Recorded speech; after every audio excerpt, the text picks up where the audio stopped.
Please note, this video contains spoilers for the Amazon Prime series The Devil's Hour, a very enjoyable TV show that I would highly recommend you watch yourself.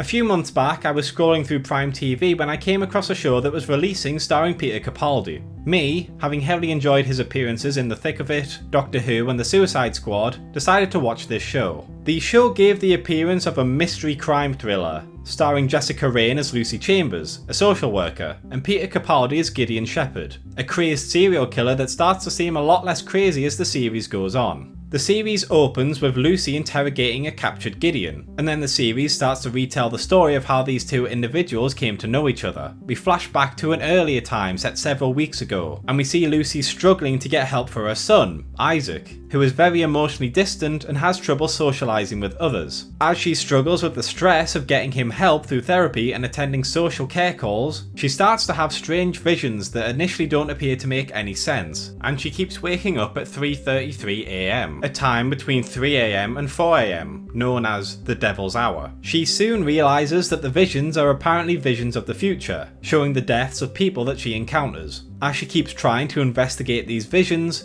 people around her keep turning up dead, and at the same time her son is seemingly kidnapped. Despite finding Isaac, his behaviour seems to get worse, with even more odd things happening around him, including him having full conversations with people who aren't there and appearing in places he shouldn't. Lucy is further perplexed that her mother Sylvia, who tried to kill herself when Lucy was a child and who seemingly suffers from dementia and schizophrenia, seems to be able to understand what Isaac is going through and can communicate on his level. As she goes to try and save someone, she encounters a mysterious car that follows her. As she begins to investigate the car, she begins to learn about Gideon Shepherd, a renowned serial killer that killed his father and is believed to be responsible for the deaths of dozens of other people across the UK, with him seemingly being able to outplay the authorities at every turn despite having no connections or resources. We also see that Gideon seems to be investigating her as well, breaking into her house and seemingly keeping notes on her. Lucy, with the help of Detective Inspector Ravi Dillon and Detective Sergeant Nick Holness, attempts to close in on Gideon and find out what he wants. As Ravi closes in on Gideon, he is held at gunpoint and rants that,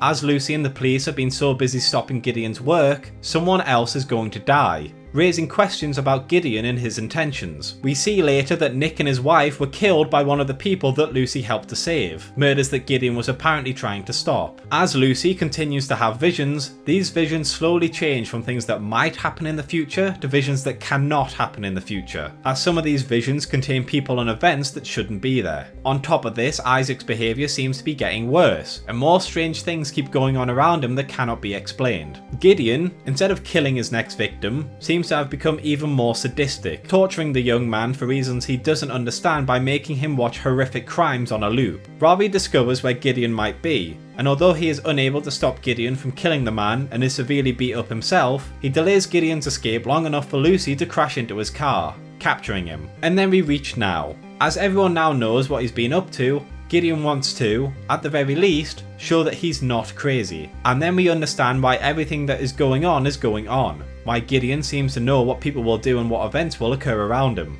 It's because it's already happened. Well, kind of. You see, I wanted to talk about this because I think the Devil's Hour version of timelines and its take on time travel is very unique. I think it's a version that you don't really see in the genre. You see, there's a lot of different time travel stories, or just stories that revolve around the concept of time. Back to the Future has it so that if you go back in time and change something, there's a small window of time to change it back before that timeline is changed permanently. In Terminator, what happened previously did still happen, but if you go back in time into a different part of the timeline, any changes you do are set in stone, even if it contradicts how you got there in the past, creating a new version of the timeline. And then you have how time travel works in Marvel, where you cannot affect your timeline and instead you just go into the past of a different universe instead of your own. And then we have Futurama. You see, in Futurama there's two types of timelines that are technically the same thing, but I think breaking them down is the best way to describe what I'm on about. You have what I would call your universal timeline, and then your universal time stream. Throughout Futurama, there's a lot of times where time travel happens, with them visiting the past or the future. This is the sort of typical time travel that you see happen a lot in the movies, and the one I will call the universal timeline. And then you have the universal time stream. In the episode The Late Philip J. Fry, Professor Farnsworth creates a time machine that only goes forwards in time, and due to some shenanigans, the team are stranded in the future with no way to get back home. With no other options for them to take, they decide that they might as well keep going forwards anyways. And as the universe finally breaks down, they discover that time keeps going on, followed shortly by another big bang that creates a universe that is exactly the same as the previous one. This is what I'm calling the universal time stream. The universe is created, it exists, it starts to die, and then a new replica universe is created, and the cycle continues. Or, as Gideon puts it, it's a new life, but it's passing along the same curve. I can remember my previous lives. They're in my past. But they're also happening in my present.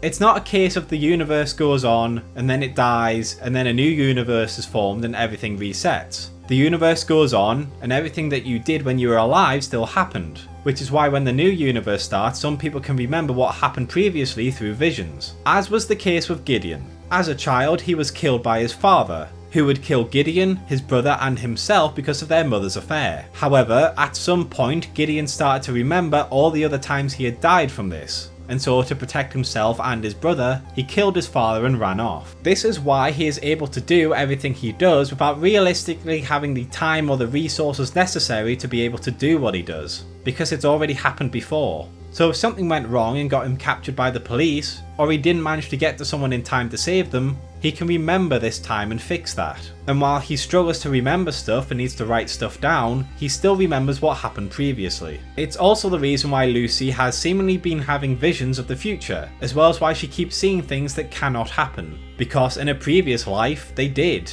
And she is now remembering the loops like Gideon does. The reason why her life is so radically different from the visions is because, as a child, originally, Lucy's mother did commit suicide. Something Gideon learned about and then prevented in this current loop. And now we understand why he is a serial killer. In a similar way to what we see in other media that tackles the idea of punishing people before they commit the crimes, such as Minority Report or the Moon Knight TV show, Gideon does what he does because he knows that in a previous life, these people committed crimes that he is now preventing. But there's two key things that the show brings up that will be explored in the future.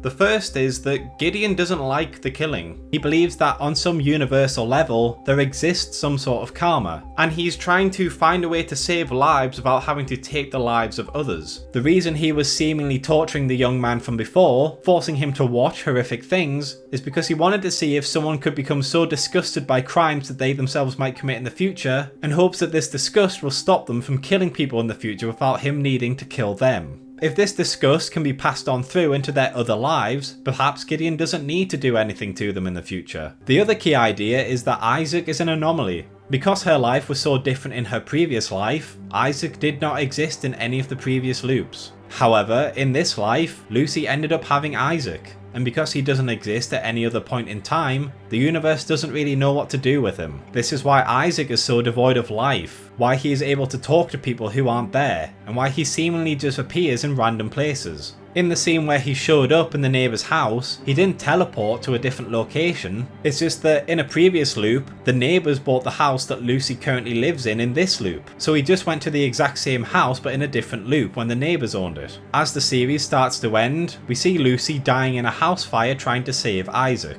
But as has been explained, she can see the loops. So in her next life, maybe she can remember things quicker and she can search out for Gideon to get answers on how to help Isaac. Overall, the Devil's Hour's approach to time travel is both intriguing and depressing. On the one hand, if you can understand how the universe and time works, in your next life you can go out of your way to avert horrible disasters and live a healthy life. On the other hand, all of these horrible disasters did still happen in the previous loop, and you'll have to spend each and every waking moment of your life trying to remember every single detail in order to avert these horrible things and live a healthy life.